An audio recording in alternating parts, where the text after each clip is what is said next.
الرجيم بسم الله الرحمن الرحيم قل الحمد لله وسلام على عباده الذين اصطفى الله خير أما يشركون أمن خلق السماوات والأرض وأنزل لكم من السماء ماء فأنبتنا به حدائق ذات بهجة ما كان لكم أن تنبتوا شجرها أإله مع الله بل هم قوم يعدلون أمن جعل الأرض قرارا وجعل خلالها أنهارا وجعل لها رواسي وجعل بين البحرين حاجزا أإله مع الله بل أكثرهم لا يعلمون أمن يجيب المضطر إذا دعاه ويكشف السوء ويجعلكم خلفاء الأرض أإله مع الله قليلا ما تذكرون. سامعین اکرام، آپ کے سامنے سورۃ النمل کی چند آیات تلاوت کی گئی ہیں.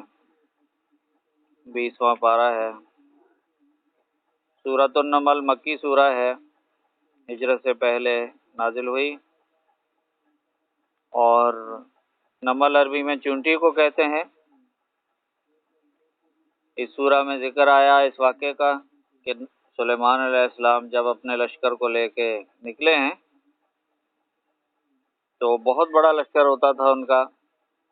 انسانوں کی فوجوں کے ساتھ ساتھ جنات کی، پرندوں کی بھی فوجیں ان کے ساتھ ہوتی تھیں. بڑا عظیم الشان لشکر تھا سلیمان علیہ السلام کا، اور اللہ تعالیٰ نے ان کو بہت بڑی بادشاہی دی تھی. سلیمان علیہ السلام کو ایسے بادشاہ تھے کہ ان کے بعد سے اب قیامت تک اتنی طاقت اور اتنی شان و شوکت والا بادشاہ کوئی نہیں آ سکے گا. اور یہ چیز بخاری کی حدیث میں نبی صلی اللہ علیہ وسلم نے بیان فرمائی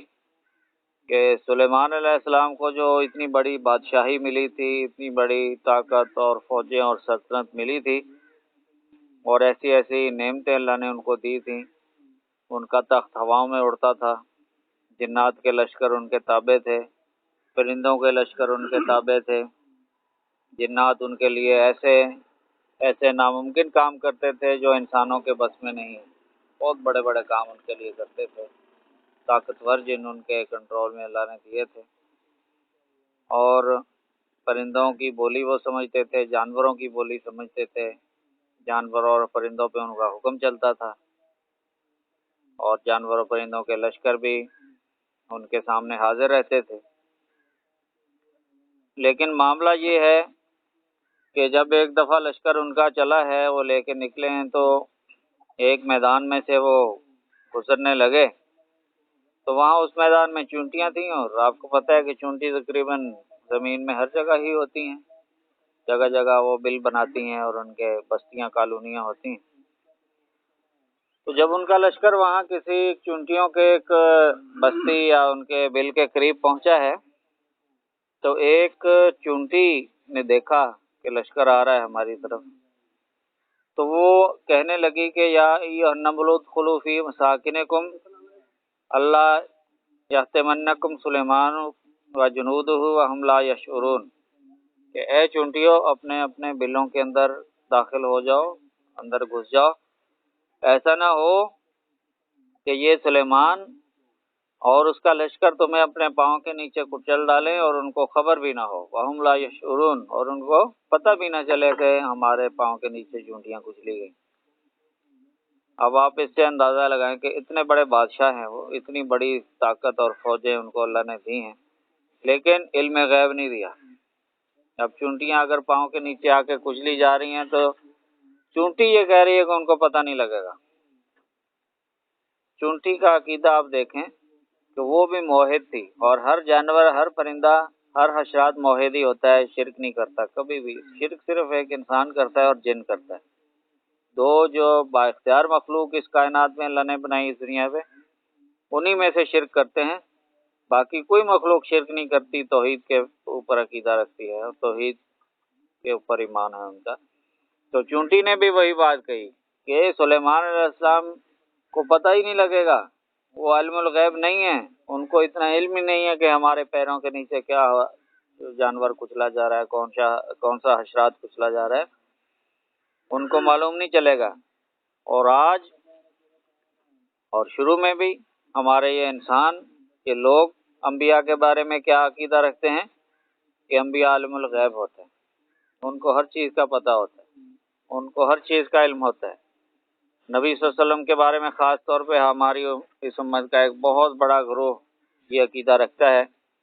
کہ نبی صلی اللہ علیہ وسلم عالم الغیب تھے اور ان کو ہر چیز کا علم تھا، اور اب اپنی وفات کے بعد بھی وہ عالم الغیب ہیں اور امت کے احوال کو پوری طرح جانتے ہیں، ایک ایک امتی کی ان کو خبر ہے اور اس کے اعمال کی ان کو خبر ہے، اچھے برے کی ان کو خبر ہے، اور سارا ان کے سامنے ایسا ہے جیسے یہ کہتے ہیں کہ نبی صلی اللہ علیہ وسلم کے سامنے یہ کائنات ایسی ہے جیسے ہتھیلی پہ رائی کا دانہ، یہ کہا جاتا ہے ان کے محراب و منبر سے۔ اتنا بڑا یعنی کہ نبی صلی اللہ علیہ وسلم کے بارے میں ایک شرکی عقیدہ انہوں نے اپنایا کہ ان کو عالم الغیب اور ہر چیز کا جاننے والا قرار دیا ہے۔ اور یہاں آپ دیکھیں کہ قرآن کیا عقیدہ دے رہا ہے ایک چونٹی کے حوالے سے کہ سلیمان علیہ السلام نہیں جانتے کہ میرے پاؤں کے نیچے چونٹی کچلی جا رہی ہے۔ وہ اتنے بڑے بادشاہ ہیں، اتنے عظیم القدر نبی ہیں، لیکن اللہ نے ان کو یہ صفت نہیں دی کیونکہ یہ صفت خاصہ الہی ہے۔ غیب کا علم جاننا صرف اللہ کے ساتھ خاص ہے، ہر چیز کا علم رکھنا صرف اللہ کے لیے ہے۔ کوئی چیز اس کے علم سے، اس کی نظروں سے چھپی ہوئی نہ ہونا، یہ صرف اللہ کی ذات کے لیے حق ہے، وہی جانتی ہے اور وہی اس منصب پہ فائز ہے اللہ کی ذات کہ وہ جانے، باقی کوئی نہیں جان سکتا۔ کسی کو کل کا علم نہیں ہے، کوئی عالم الغیب نہیں ہے اور کوئی ڈھکے چھپے کو جاننے والا نہیں سوائے اللہ کے۔ لیکن ہمارے لوگوں نے اس کے خلاف یہ عقائد وضع کر لیے ہیں اور سلسلہ جاری ہے ان کا۔ تو فرمایا کہ یہ چونٹی کا معاملہ تھا، نمل کا وہاں لفظ آیا تو اس سورہ کا نام سورۃ النمل رکھا گیا۔ جو آیات میں نے تلاوت کی ہیں، فرمایا قل الحمدللہ، کہو کہ ساری تعریفیں اللہ کے لیے ہیں۔ الحمدللہ، ہر طرح کی تعریف اللہ کے لیے ہے۔ اللہ کی ذات ہی اس قابل ہے کہ اس کی جتنی بھی تعریف کی جائے وہ کم ہے، حق ادا نہیں ہو پاتا۔ انسان کے پاس وہ زبان ہی نہیں، انسان کے پاس وہ الفاظ ہی نہیں کہ اللہ کی تعریف کا حق ادا کر سکیں، اس کا شکر ادا کر سکیں۔ دنیا اور اس کائنات میں جتنی بھی اچھے سے اچھی اور بہترین سے بہترین تعریف ہو سکتی ہے وہ صرف اللہ کی ذات کے لیے۔ اب ہم لوگوں کی تعریف بھی کرتے ہیں، انسانوں کی تعریف کرتے ہیں کہ یہ بڑا سخی ہے، یہ بڑا کریم ہے، یہ بڑا اچھا انسان ہے، یا اور اس کی صفات۔ تو یہ ایک محدود تعریف ہوتی ہے، لمیٹڈ ہوتی ہے، اور اس کا ایک دائرہ ہوتا ہے کہ وہاں تک۔ لیکن کلی جو تعریفیں ہیں کہ اللہ تعالیٰ ایسا کریم ہے کہ اس کے کرم کی کوئی انتہا ہی نہیں، ایسا رحیم ہے کہ اس کے رحم کی کوئی حد ہی نہیں، ایسا غفور ہے، ایسا وہاب ہے، ایسا تواب ہے، ایسا غوث ہے، اور ایسا فریاد سننے والا ہے کہ کوئی ان چیزوں کی لمٹ نہیں، کوئی حد و حساب نہیں ہے، کل کی سب اس میں آ گئی۔ لیکن انسان ایسا نہیں ہوتا، انسان کی جس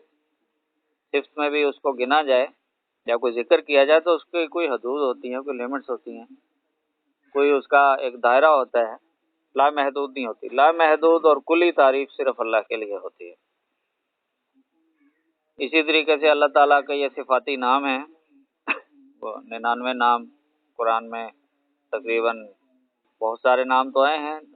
تقریباً 85 کے قریب، باقی کچھ ایسے نام ہیں جو قرآن میں نہیں لیکن حدیث میں ان کو ذکر کیا گیا۔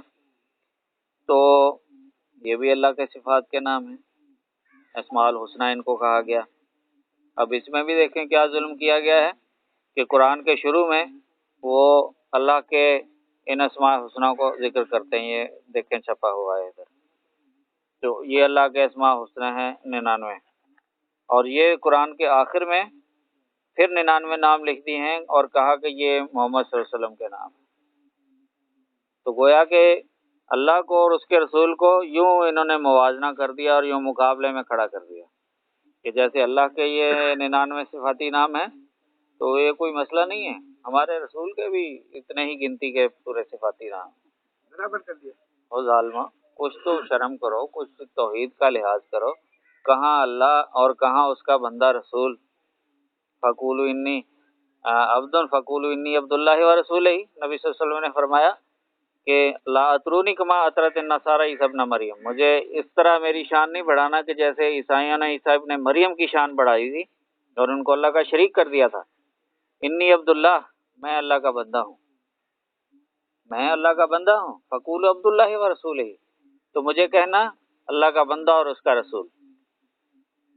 مجھے کہنا اللہ کا بندہ اور اس کا رسول۔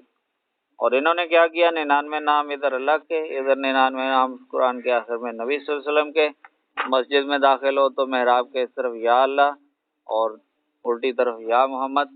ایک ہی بلندی پہ ایک ہی دائرے کے اندر خوبصورت بنا کے لکھا ہوا، اور کہا کہ جی ادب و احترام ہے، جی اللہ کا رسول ہے۔ کیوں بھئی یہ کیوں لکھا؟ کیوں کلمہ نہیں پڑھتے ہو تم؟ اس میں نہیں ہے لا الہ الا اللہ محمد رسول اللہ؟ بھائی جو چیز جہاں ہے اس کو رکھو، اس کو وہی مانو نا۔ کلمے میں اللہ نے ارشاد فرمایا، نبی صلی اللہ علیہ وسلم نے یہ کلمہ ہمیں بتایا، ہمارا ایمان ہے، ہم اسی طرح پڑھیں گے اس کو۔ اب مسجد میں نبی صلی اللہ علیہ وسلم نے نہیں لکھا، کسی صحابی نے نہیں لکھا، تو تم کیوں لکھتے ہو؟ کہاں سے نکالا یہ طریقہ؟ اور رہی یہ بات کہ اللہ اور اس کے رسول کا موازنہ، تو اللہ اللہ ہے، دنیا کی کوئی چیز اس کے مثل ہو ہی نہیں سکتی، کوئی فرشتہ اس کے مثل نہیں ہو سکتا، اس کے ساتھ اس کا موازنہ نہیں ہو سکتا، کوئی جن، کوئی انسان، کوئی ولی، کوئی نبی، کوئی کتنا بھی بڑا جلیل القدر نبی ہے، جبرائیل امین سارے فرشتوں کے سے معزز محترم ہے، ان کا مقابلہ نہیں ہے اللہ سے، کوئی کمپیریزن نہیں کر سکتا، کوئی تناسب نہیں دے سکتا۔ یہ تو ایسی بات ہوئی کہ کوئی کہے کہ جناب میری سائیکل آپ کی کار اس کا مقابلہ کرواتے ہیں۔ بھئی سائیکل کا کار سے کیا مقابلہ؟ سائیکل سائیکل ہے، کار کار ہے، کار کا موازنہ کسی اس جیسی کار سے کراؤ گے، سائیکل کا اس جیسی کسی سائیکل سے کراؤ گے۔ اب تم اللہ اور اس کے رسول کا موازنہ کرانے نکلے ہو، یہ کون سا ایمان ہے؟ تو یہ 99 ناموں کا جو چکر چلایا مولویوں نے، تو اس طرح قوم کو گمراہ کرنے کی کوشش کی ہے، اس چیز کو سمجھنا ہے ہم نے۔ فرمایا وسلام علی عبادہ الذین اصطفیٰ، اور سلامتی ہو اللہ کے ان بندوں پر جن کو اللہ نے چن لیا، جن اپنے مخلوق میں اپنے بندوں میں سے جن بندوں کو اللہ نے منتخب کر لیا ان پر سلامتی ہو۔ اور دوسرے مقام پہ اس جیسی آیت آئی اسی معنی میں، وسلام علی المرسلین والحمد للہ رب العالمین، اور سلامتی ہو رسولوں پر اور تعریف ساری ہے اللہ کے لیے۔ تو عبادہ الذین اصطفیٰ یہاں فرمایا کہ جن بندوں کو اللہ نے منتخب کر لیا، چن لیا۔ اگلی آیت میں اس میں بتا دیا گیا سلام علی المرسلین، سلامتی ہو اللہ کے رسولوں پہ۔ تو یہ بات واضح ہو گئی کہ چنے ہوئے بندے کون ہیں؟ اللہ کے رسول ہیں۔ تو اللہ کے رسولوں کے لیے کیا فرمایا گیا ہر دو جگہ پہ؟ سلام، ان کے اوپر سلامتی ہو۔ تو ہماری شریعت نے، نبی صلی اللہ علیہ وسلم نے ہمیں یہ تعلیم دی کہ آپ جب رسول کا کسی کا نام لیں، کسی نبی کا نام لیں، تو اس کے ساتھ کیا کہیں؟ علیہ السلام، آدم علیہ السلام، نوح علیہ السلام، ابراہیم علیہ السلام، محمد علیہ السلام، موسیٰ علیہ السلام، عیسیٰ علیہ السلام، علی ھذا القیاس۔ تو یہ انبیاء کا ایک درجہ ہو گیا، ان کی ایک تکریم یا ایک صفت ہو گئی کہ ان کے نام کے ساتھ ہم علیہ السلام لگاتے ہیں۔ یہ صرف انبیاء کے ساتھ ہے۔ قرآن نے ہمیں بتا دیا کہ یہ مرسلین کے ساتھ ہے، عبادہ الذین اصطفیٰ کے ساتھ ہے، علیہ السلام کا لاحقہ جو ہے۔ لیکن ہمارے ہاں آپ دیکھیں خاص طور پہ ان دنوں میں یہ جو چکر چل رہا ہے، شیعہ حضرات کا واقعہ کربلا اور اماموں کا معاملہ، جو بھی قصہ کہانی یہ لے کے چل رہے ہیں، تو اس میں یہ اپنے اماموں کے ساتھ علیہ السلام لگاتے ہیں،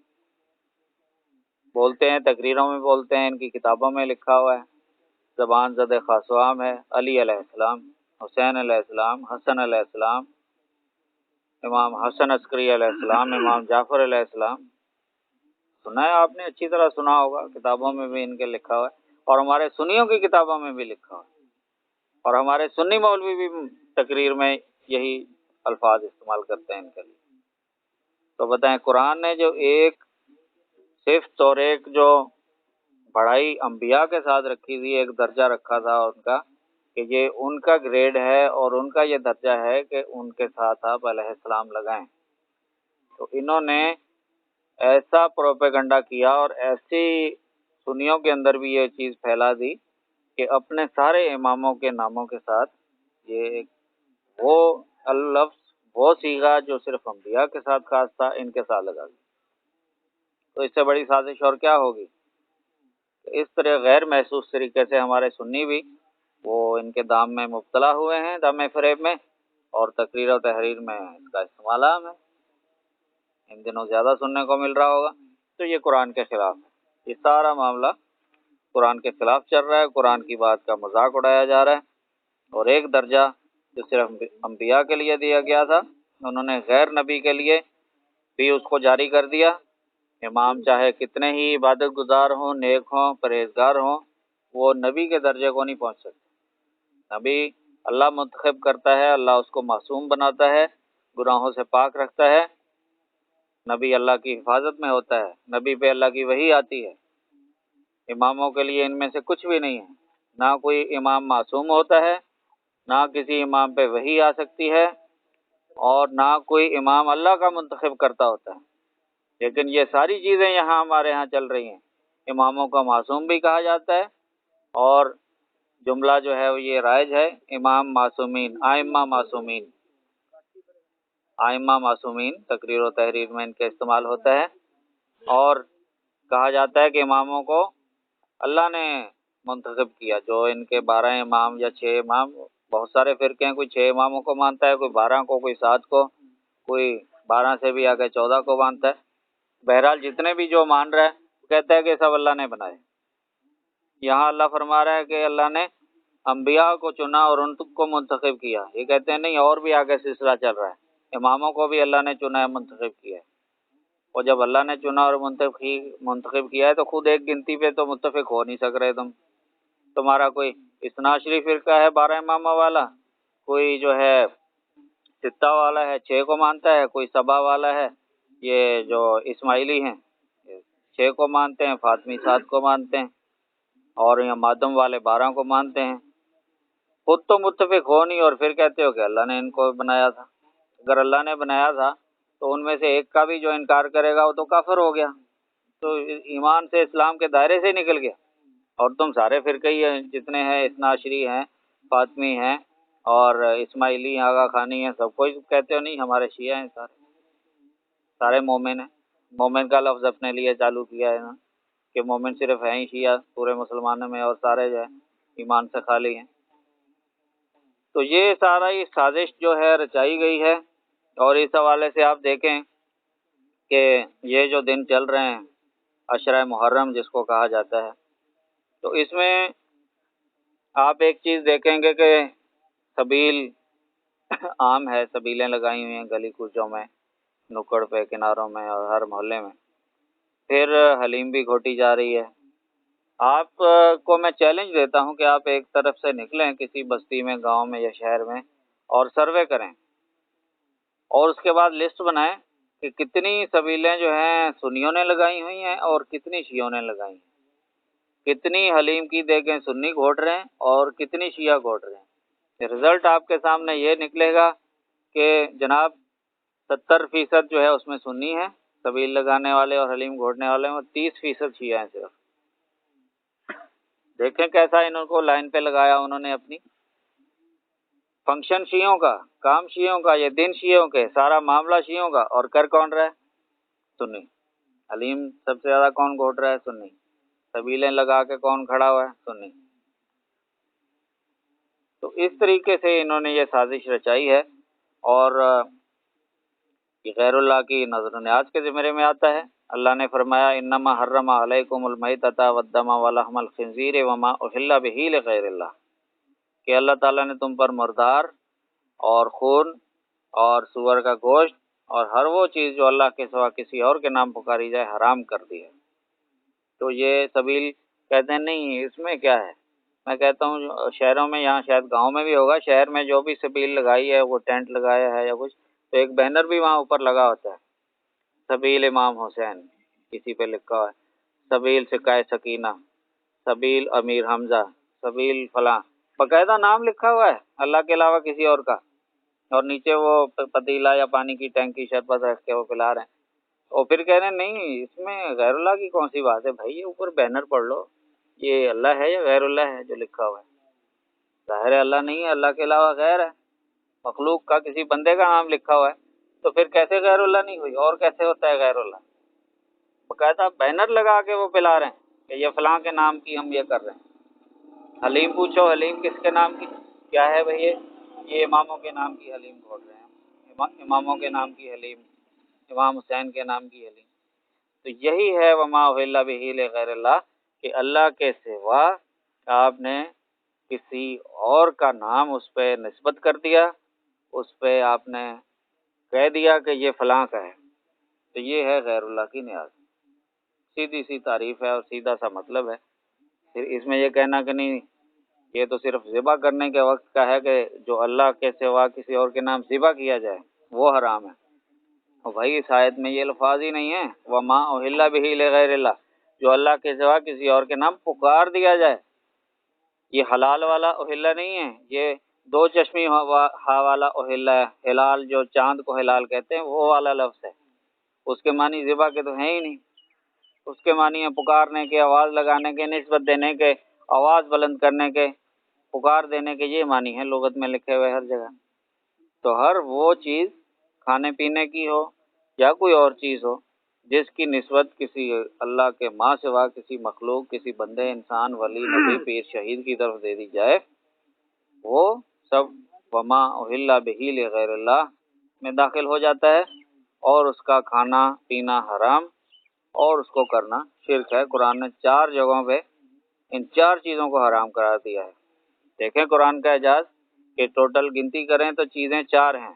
مرا ہوا جانور، لہو، خنزیر کا گوشت اور غیر اللہ کی نیاز، 4 چیزیں ہو گئیں، اور قرآن میں 4 جگہوں پہ ان کو حرام قرار دیا گیا ہے یا نہیں؟ 4 چیزیں 4 جگہوں پہ حرام ہیں، سورہ بقرہ میں، سورہ مائدہ میں، سورہ الانعام میں، سورہ النحل میں۔ اب ایک اور آپ کو میں طریقہ بتاتا چلوں کہ اگر کسی انسان کو کسی غلط بات سے منع کرنا ہوتا ہے، کوئی بری حرکت کر رہا ہے بچہ یا بڑا،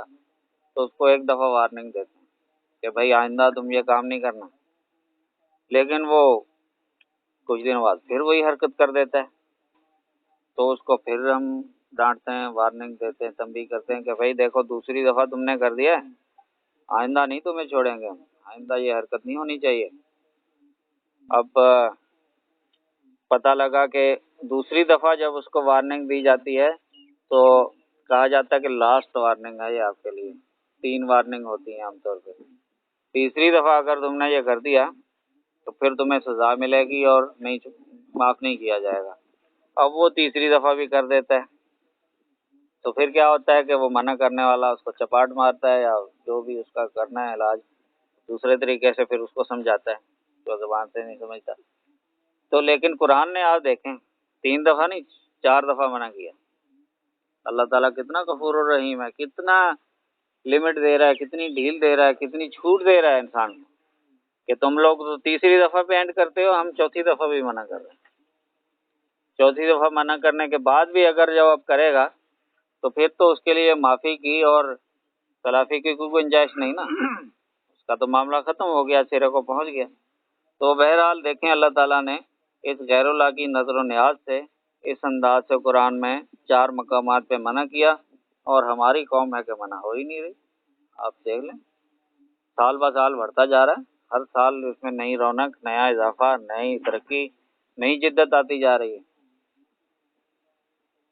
آپ دیکھیں، آپ کیٹرنگ والوں کے پاس چلے جائیں، وہاں آپ کو نمبر نہیں ملے گا، اتنے دیگوں کے آرڈر ان کے پاس آ گئے بریانیوں کے اور حلیموں کے۔ آپ دودھ کی دکان پہ جائیں گے، چائے بنانے کے لیے دودھ چاہیے، وہ کہے گا دودھ ختم ہو گیا، تو صبح ہی ختم ہو گیا تھا 1 گھنٹے کے اندر، سارا دودھ لے گئے سبیلوں والے۔ نورس کی بوتلیں نہیں ملیں گی دکانوں پہ، چینی شارٹ ہو جائے گی، ساری چیزیں آپ کے سامنے، ترقی ہو رہی ہے، اتنا اس میں اضافہ اور بڑھوتری ہو گئی کہ انت کر دیا ہے ہماری قوم نے غیر اللہ کی نظر نیاز کرنے کے معاملے میں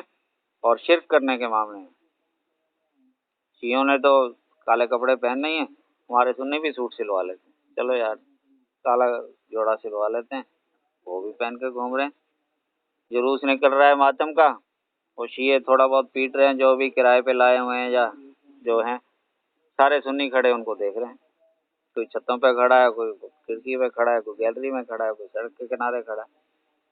دیکھنے والے سارے سنی۔ تو یہ اس طریقے سے آپ دیکھیں کہ اس طرح کیموفلیج کیا گیا اور پروپیگیشن اس کی گئی ہے جھوٹے پروپیگنڈے کر کے، اور اس چیز کو اتنا بڑھایا چڑھایا گیا ہے اور دین کا اس کو ایک لازمہ حصہ بنا کے سنیوں کے ہاں اس کو رائج کر دیا گیا ہے۔ اور غم کے دن ان کو کہا جاتا ہے کہ غم منا رہے ہیں ہم شہیدوں کا اور اماموں کا۔ اب سوچنے کی بات ہے، ایک شہید اگر واقعی وہ شہید ہے، شہید ہوا ہے اللہ کی راہ میں، تو وہ تو جنت میں گیا، کیونکہ شہید کے لیے احکام ہے قرآن میں اور احادیث میں بتایا گیا کہ وہ شہید ہوتے ہی جنت میں ان کو داخل کر دیا جاتا۔ اب ایک آدمی یا ایک سے زیادہ آدمی وہ اللہ کی راہ میں واقعی شہید ہو گئے تو وہ جنت میں چلے گئے، اللہ نے اگر ان کی شہادت قبول کر لی۔ اب جو آدمی جنت میں چلا گیا تو دنیا اور آخرت کی کامیابیاں اس نے سمیٹ لی، اس سے بڑی کامیابی کوئی نہیں کہ ایک انسان جو ہے ڈائریکٹ جنت میں چلا جائے، بخشا جائے اور سارے گناہ اس کے دھل جائیں۔ تو ایک آدمی جو جنت میں چلا گیا، تم اس کے پیچھے ماتم کر رہے ہو، افسوس کر رہے ہو، رو پیٹ رہے ہو، کیا کہنا چاہ رہے ہو کہ جنت میں کیوں گیا؟ اس تمہارے ماتم کا مقصد کیا ہے؟ تمہیں تو خوشی منانی چاہیے، اللہ کا شکر کرنا چاہیے کہ اللہ نے اس کو یہ مقام دیا، مرتبہ دیا، شہادت پہ سرفراز کیا، اس کے گناہ بخش دیے، اس کو ڈائریکٹ جنت میں داخل کر دیا۔ تمہیں تو اللہ کے شکرانے کے نوافل ادا کرنے چاہیے اور اس کے گھر والوں کو مبارکباد دینی چاہیے کہ تمہارا فلاں فرض جو ہے اللہ نے اس کو اس طرح کامیاب اور فوز عظیمہ فائز کیا ہے مشاہدت کے درجے پہ، اور تم الٹے جو ہے کالے کپڑے پہن کے سوگ منا رہے ہو، ہر سال سوگ منا رہے ہو، کتنی 14 صدیاں ہو گئی سوگ منا رہے ہو، 1400 سال سے رو پیٹ رہے ہو کہ جنت میں کیوں چلے گئے، نعوذ باللہ۔ یہ تو ہو گئی ایک چیز۔ اب دوسری چیز کی طرف آتے ہیں کہ شہادت پہ اگر اسی طرح غم منانا اور رونا پیٹنا ہی اس کا صحیح طریقہ ہے اور یہ اسلامی شریعت کے مطابق ہے، تو سب سے پہلے جو لوگ شہید ہوئے اسلام میں، عمار بن یاسر کے والد کو شہید کیا گیا مکے میں، یاسر رضی اللہ عنہ کو، پھر ان کی بیوی تھی اور عمار کی والدہ جیسی سمیہ، ان کو شہید کیا ابو جہل نے، دونوں میاں بیوی کو شہید کر دیا، ان پہ ماتم کرتے صحابہ کرام، نبی صلی اللہ علیہ وسلم ماتم کا حکم دیتے۔ پھر غزوہ بدر لگی، اس میں کئی مسلمان شہید ہوئے، کتنوں نے ان پہ ماتم کیا، کتنوں نے غم منایا، کالے کپڑے پہنے۔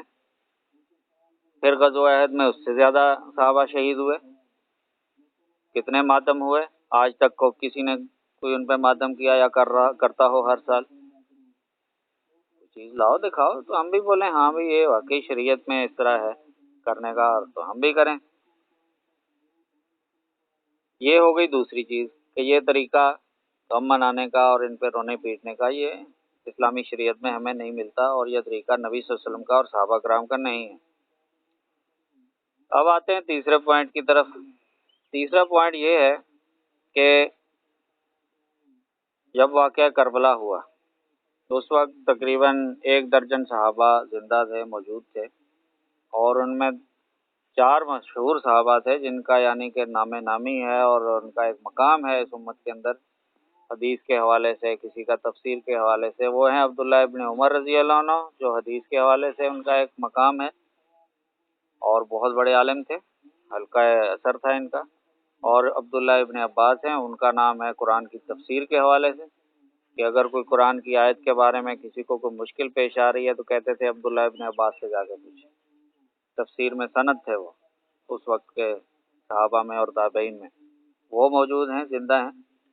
عبداللہ بن زبیر موجود ہیں، زندہ ہیں،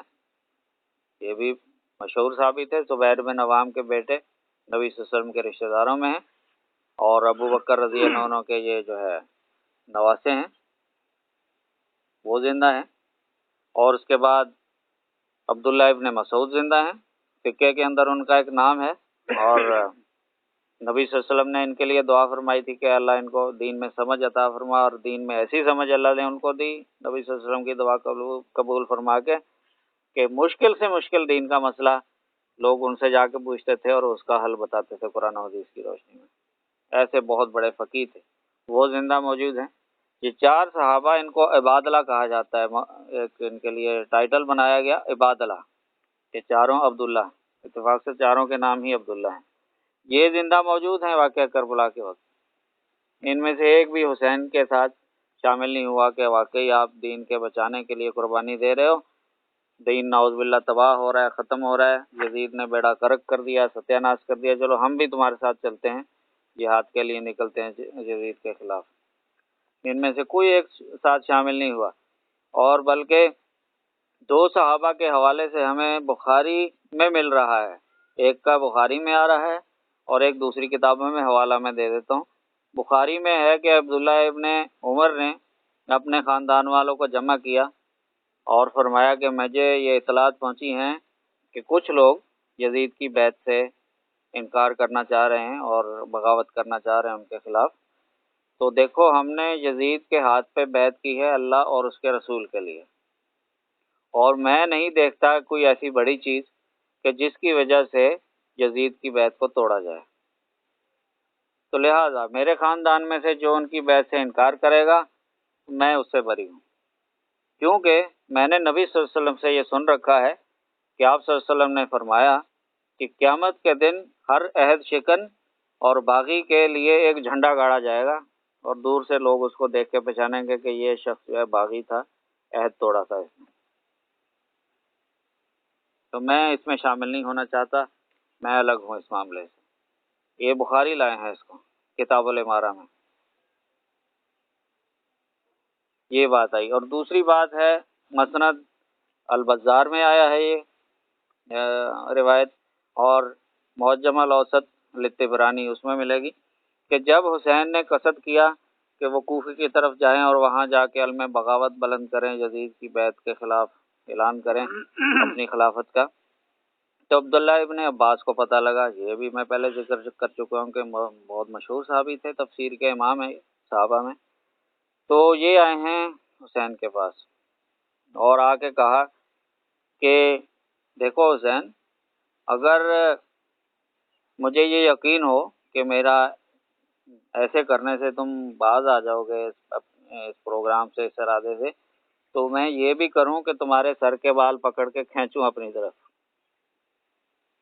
اور گھسیٹوں کہ تم کوفے مت جاؤ اور یہ حرکت مت کرو، تو میں یہ ضرور کروں۔ لیکن حسین کا جواب آیا کہ نہیں، آپ تو مجھے گویا اس معاملے سے الگ ہی کر رہے ہیں کہ میں خلیفہ بننا چاہ رہا ہوں، آپ مجھے منع کر رہے ہیں، تو مجھے اس چیز کی کوئی پرواہ نہیں ہے کہ میں وہاں جاؤں اور فلاں جگہ قتل کر دیا جاؤں، لیکن میں ٹلوں گا نہیں۔ تو عبداللہ ابن عباس ان کو ان کے حال پہ چھوڑ کے واپس چلے گئے کہ یہ میری نہیں مان رہا، خلافت کا بھوت سوار ہے، جنون ہے، تو اس کی سمجھ میں اس وقت کچھ نہیں آ رہا۔ تو بہرحال سب صحابہ نے ان کو چھوڑ دیا ان کے حال پہ، کسی بھی صحابی نے ان میں سے ان کا ساتھ نہیں دیا، ان کے ساتھ خروج نہیں کیا ہے، نکلے نہیں ہیں کربلا کی طرف۔ اب ایک پروپیگنڈا یہ بھی کیا جا رہا ہے کہ سارے اہل بیت کو لے کے نکلیں اور سارے ان کے ساتھ تھے۔ اب عبداللہ ابن عباس سب سے بڑے اہل بیت ہیں، وہ تو یہ کہہ رہے ہیں کہ میں تمہیں گھسیٹ کے اور بالوں سے پکڑ کے روکتا ہوں، لیکن تم رک نہیں رہے ہو، تو وہ کہاں ساتھ تھے؟ صرف ان کی اپنی فیملی جو تھی، ان کے اولادیں، ان کے بھائی بہن، بیٹے وغیرہ وہ تھے، اور ان کی بیویاں تھیں، آگے ان کے پوتے نواسے وغیرہ ہوں گے، تو یہ خاندان صرف ساتھ تھا، کوئی باقی اہل بیت میں سے نہ ان کے ساتھ تھا، نہ صحابہ کرام میں سے کوئی ان کے ساتھ۔ اب سوال یہ پیدا ہوتا ہے کہ اگر دین واقعی ختم ہو رہا تھا، یزید نے شریعت کا اور دین کا بیڑا غرق کر دیا تھا، وہ شرابیں پیتا تھا، وہ زنا کرتا تھا، وہ شکاری تھا، وہ جواری تھا، وہ شطرنج کھیلتا تھا، جیسے پروپیگنڈا کیا جاتا ہے جس کا کوئی ثبوت ان کے پاس نہیں آج تک دکھا سکے، تو کیا یہ جو صحابہ جتنے موجود اور زندہ تھے، کیا ان کا ایمان نعوذ باللہ اتنا ختم ہو گیا تھا، اتنا کمزور ہو گیا تھا کہ حسین تو کھڑا ہو رہا ہے دین کو بچانے کے لیے اور اس کے احیاء کے لیے، اور یہ سارے جو ہے وہ مصلحت کا شکار ہو کے اپنے اپنے گھروں میں بیٹھے ہیں۔ کیا ہم صحابہ کے بارے میں یہ تصور کر لیں، یہ تسلیم کر لیں؟ وہ صحابی جو ہے مروان کو عید سے پہلے خطبہ دینے کے لیے جب وہ ممبر پہ چڑھ رہا ہے تو پیچھے سے قمیض پکڑ کے کھینچ رہا ہے کہ یہ کون سی بدعت تم کر رہے ہو۔ مروان گورنر تھا، اس کی قمیض پکڑ کے نیچے کھڑا کیا اس کو کہ نبی نے ایک کام نہیں کیا اور تم کرنے جا رہے ہو، عید سے پہلے خطبہ دے رہے ہو۔ تو وہ صحابہ بقول ان کے کہ دین ختم کر دیا تھا یزید نے اور بیڑا غرق کر دیا تھا، وہ صحابہ سب بیٹھے ہوئے مطمئن اپنے گھروں میں، کوئی کھڑا نہیں ہو رہا ان کے خلاف، کوئی حسین کے ساتھ نہیں نکل رہا۔ یہ ساری سوچنے کی باتیں، ہم سوچیں گے تو مسئلہ سمجھ میں آئے گا۔ تو اس کے بعد پھر ہوا کیوں، وجوہات کیا تھی؟ سیدھی سی وجہ ہے،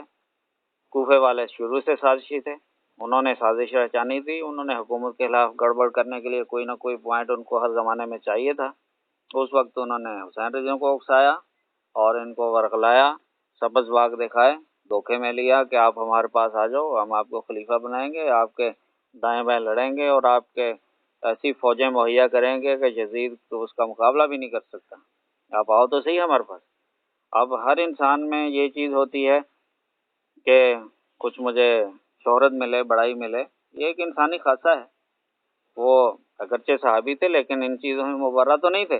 تو جب ان کو نظر آیا کہ میں وہاں جا کے خلیفہ بن جاؤں گا اور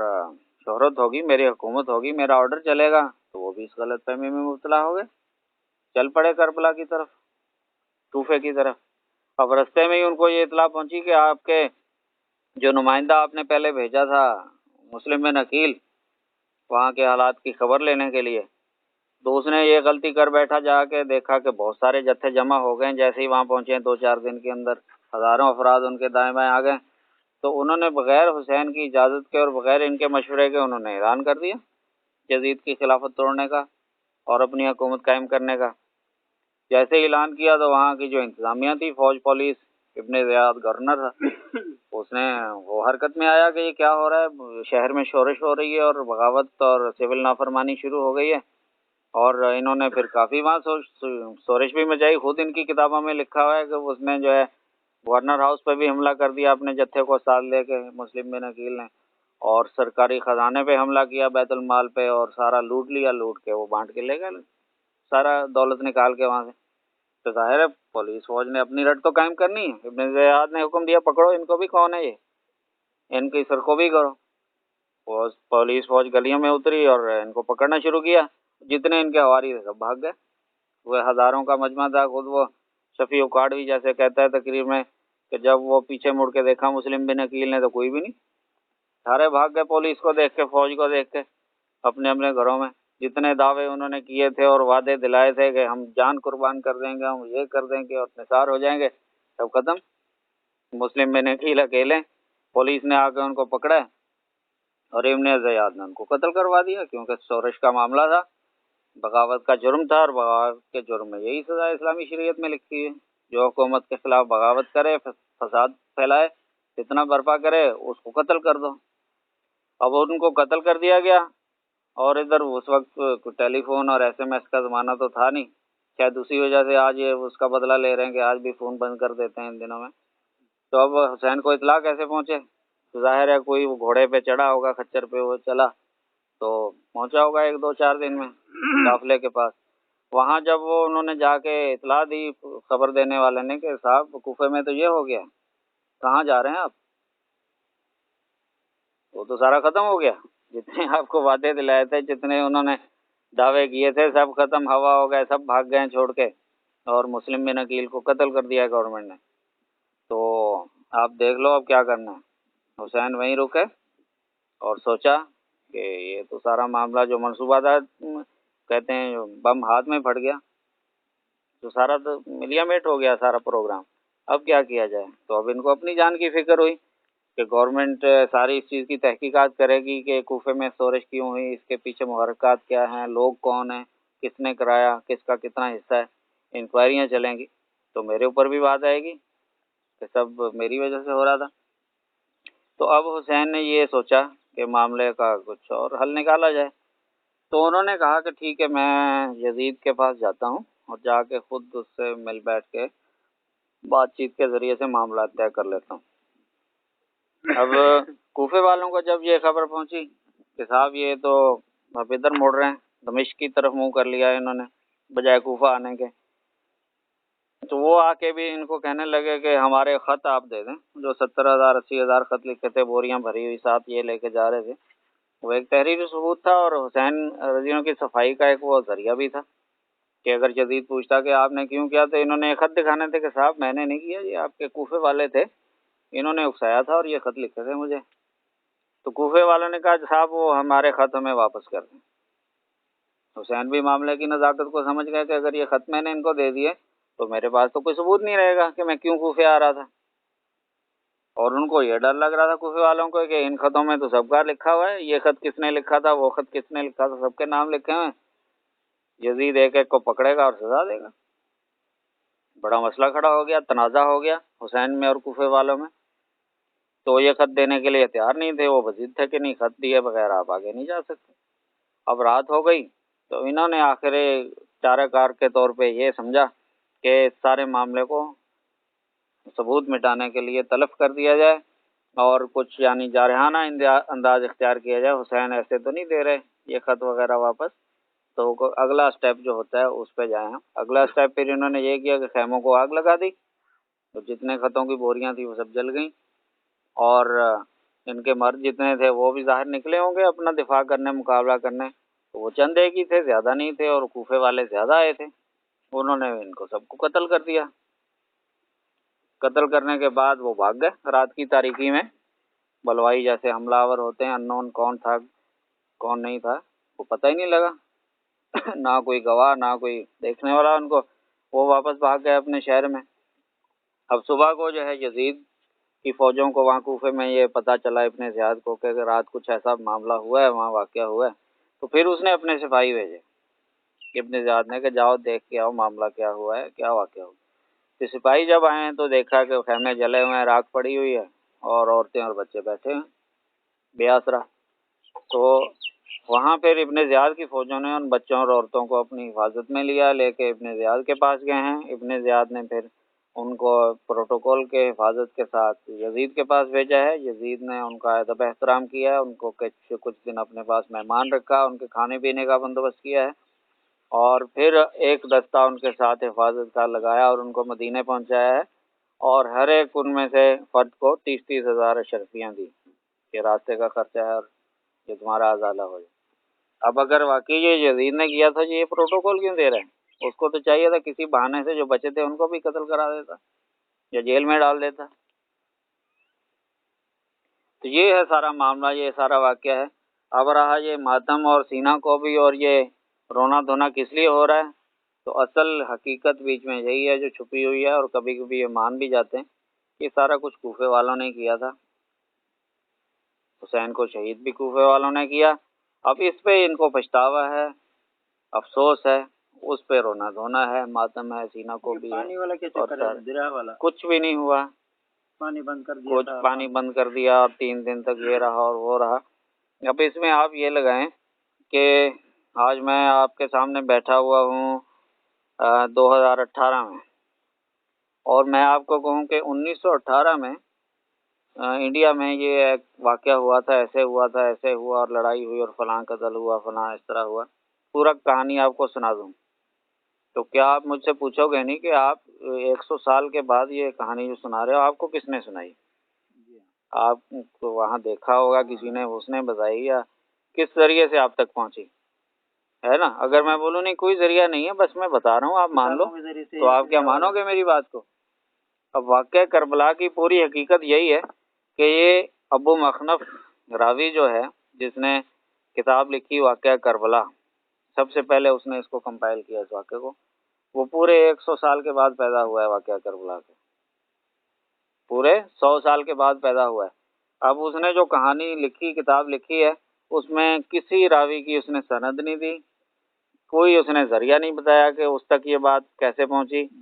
کس نے بتائی، کون سا راوی، کم سے کم 2 راوی تو ہونے چاہیے نا 100 سال کے اندر، 2 نہیں چلو 1 ہو، اس کا نام لے کے مجھے فلاں نے بتایا، اس کو فلاں نے بتایا، اس نے دیکھا تھا، وہاں موجود تھا۔ اور کہانی کا انداز کیا ہے؟ شفیع کاڑوی کی تقریر آپ سنیں کبھی؟ وہ کہانی کا انداز ایسا ہے کہ جیسے ادھر جنگ چل رہی تھی اور یہ اوپر کہیں درخت میں چھپ کے بیٹھا ہوا سب دیکھ رہا تھا۔ رننگ کمنٹری جس کو بولتے ہیں، ساری داستان ہے، ساری قصہ کہانی ہے۔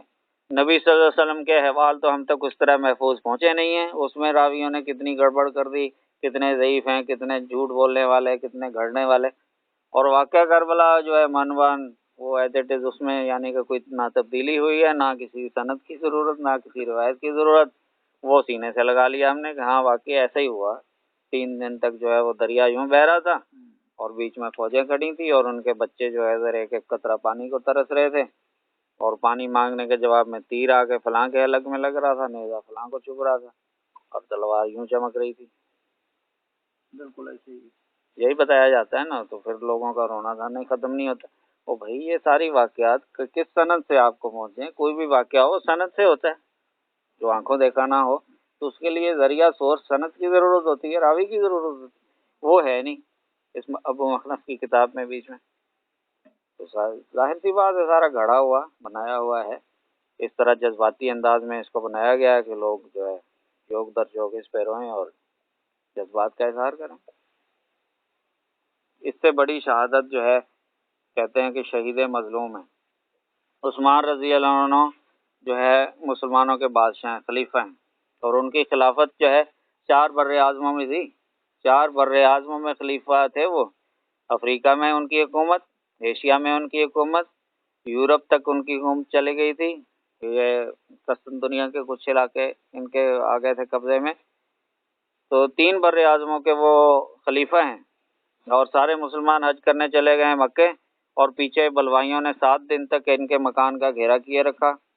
نہ پانی کے لیے اندر کسی کو جانے دے رہے، نہ کھانے کے لیے، اور آخر کار پچھلے مکان میں گھس کے اس کی دیوار پھلانگ کے یہ اندر آئے ہیں،